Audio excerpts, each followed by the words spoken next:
आज हम बात करेंगे एक ऐसे सिम्टम के बारे में जो छोटा लगता है लेकिन कभी-कभी बड़ी प्रॉब्लम का सिग्नल होता है।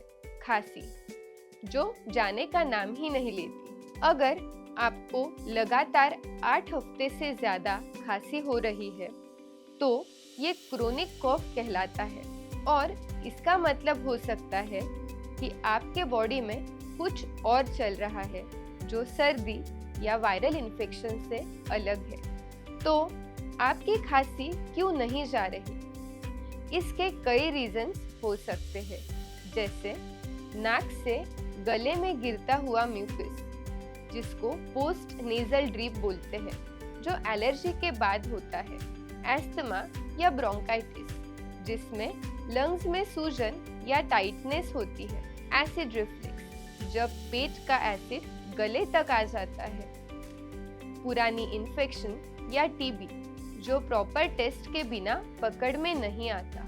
कभी कभी स्मोकिंग या पोल्यूशन भी लंग्स को इरिटेट करते हैं। अब जानते हैं स्क्रीनिंग क्यों जरूरी है। खांसी एक सिम्टम है, डिजीज नहीं। जब तक हम रूट कॉज नहीं समझेंगे, सही ट्रीटमेंट पॉसिबल नहीं है। स्क्रीनिंग से हम जान सकते हैं क्या लंग्स में इन्फेक्शन है, क्या एलर्जी या एस्थमा का इशू है, क्या कोई सीरियस कंडीशन है जैसे टीबी या सीओपीडी।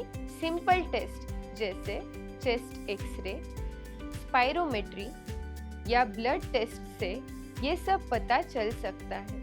और अगर अर्ली स्टेज में डायग्नोज हो जाए तो कॉम्प्लिकेशन से बचना बहुत आसान होता है। आप क्या कर सकते हैं? अगर खांसी 8 हफ्ते से ज्यादा हो गई है तो डॉक्टर से मिलना बहुत जरूरी है। अपने सिम्टम्स नोट करें, कब होती है, किस टाइम बढ़ती है और किस टाइप की खांसी है, ड्राई या वेट। अपने डॉक्टर को पूरी हिस्ट्री बताएं, जैसे स्मोकिंग, एलर्जीज या पहले के इन्फेक्शन। तो खांसी को इग्नोर मत कीजिए। स्क्रीनिंग सिंपल है लेकिन इम्पैक्ट बड़ा हो सकता है। अपनी सेहत के लिए प्रोएक्टिव रहिए। धन्यवाद।